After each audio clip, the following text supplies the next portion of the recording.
ခင်မွန်ကြီး10ပါးကိုပြမမိရင်ဝန်ချတောင်းပန်ပါကခြေပါသလား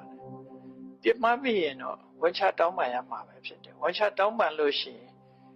ဆက်ပြီးတော့အကုသိုလ်တွေမဖြစ်တော့ကောင်းတာတွေကြီးဆက်လုပ်ခြင်းအပြင်မကောင်းတဲ့အကုသိုလ်တွေကပျောက်ပြက်သွားတာမဟုတ်တော့လည်းပဲသူတို့ဟာတဖြည်းဖြည်းဘေးကိုတွန်းထုတ်ခြင်းခံရတော့ဒီနောက်ဆုံးမှာ isolated ဖြစ်သွားတာပေါ့နော်နောက်ဆုံးတဖြည်းဖြည်းတောက်ဆုတ်သွားတဲ့သဘောကိုဆိုလိုတယ်ပေါ့ကောင်းတာတွေကလွှမ်းမိုးလာတဲ့အခါမကောင်းတာတွေဟာတဖြည်းဖြည်းနောက်ရောက်သွားတယ်နောက်တော့သူတို့မှကြိုးပေးဖို့ခွင့်လန်းမရှိတာကိုဆိုလိုတယ်ပေါ့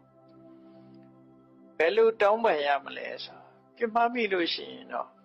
ဒီပုဂ္ဂိုလ်ရှိနေတယ်ဆိုရင်အဲ့ဒီပုဂ္ဂိုလ်ရှေ့မှာထိုင်ကြော့ပြီးတော့ဝန်ချတောင်းပန်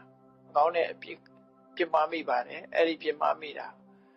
တိခံမှာခွင့်လွတ်ပါလို့ဒီလိုပဲတောင်းပန်ရမှာပေါ့အဲ့လိုတောင်းပန်တဲ့အခါမှာသူကလက်ခံလိုက်ရင်ကိုယ်စိတ်ထဲမှာပေါ့ပါပြီးတော့သွားတယ်ပေါ့ပါပြီးသွားရင်နောက်ထပ်ဒီလိုအလုပ်မျိုး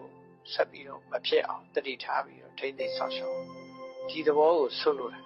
နော်ဒီ confession လုပ်လိုက်တာနဲ့အပြစ်တွေအလုံးကြီးသွားတယ်လို့ဒီလိုပြောတာမဟုတ်ဘူးသူပြောတာမဟုတ်လုပ်ပြီးသားတစ်ခုကလုပ်ပြီးသားပဲ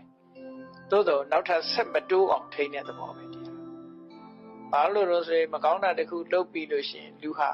မတောင်းပန်သေးသမျှစိတ်ထဲမှာလည်းတုံတွေကိုယ်မှအပြစ်ရှိတယ်လို့ခံစားနေရတယ်အဲ့ဒီစိတ်ထဲမှာခံစားနေရမှုဟာတောင်းပန်လိုက်တဲ့အခါမှာပြည့်ပြောက်သွားတယ်အဲ့ဒီအကျိုးကိုရတယ်